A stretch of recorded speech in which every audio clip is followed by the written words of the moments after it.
ঘরের মধ্যে মায়েদের বা বোনেদের বাধক ব্যথা হয়। এই বাধক ব্যথা হলে গর্ভের সন্তান আসে না। অনেক সময় হয় কি, তন্ত্র দ্বারা এই গর্ভ বেঁধে দেয়। আবার মাসিক অনিয়মিত হলে শারীরিক ত্রুটির কারণে কিন্তু বাধক ব্যথা হয়। আজকে ভিডিওটি সেই সব মায়েদের বা বোনেদের উদ্দেশ্য। বাধক ব্যথা দূর করার জন্য একটা বিশেষ গোপন মন্ত্রের কথা বলবো। এই বাধক ব্যথা যেসব বোনেদের বা মায়েদের হয়, সেই মায়েদের সহজে কিন্তু গর্ভে সন্তান আসে না এবং অসহ্য যন্ত্রণা হয়, মাসিক অনিয়মিত হয়, বিভিন্ন ধরনের সমস্যা দেখা দিতে পারে। সেই বাধক ব্যথা ঠিক করার জন্য একটা বিশেষ পরীক্ষিত মন্ত্রের কথা বলবো।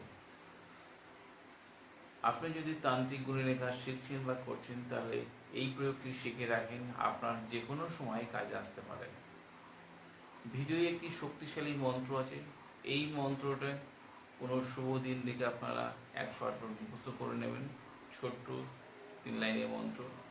অনেক সময় গরু মরে যায়, ভাগাড়ে ফেলে দেয়, সেই গরুর দাঁত সংগ্রহ করে আনতে হবে। যে কোনো গরুর দাঁত সংগ্রহ করে এনে লাল সুতোর মধ্যে পরিয়ে ভিডিও দেওয়া মন্ত্রটি আপনারা 7বার পাঠ করে 7বার ফুঁক দিয়ে সেই দাঁত, গরুর দাঁত সহ সুতো মায়েদের কোমরে একবার পরিয়ে দিন। এই ক্রিয়াটি শনিবার অথবা মঙ্গলবার দিন করতে হবে সকালবেলা।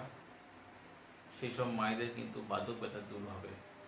বিশ্বাস ভরে গুরুর শরণ নিয়ে কাজ করলে আপনাদের অবশ্যই উপকার পাবেন।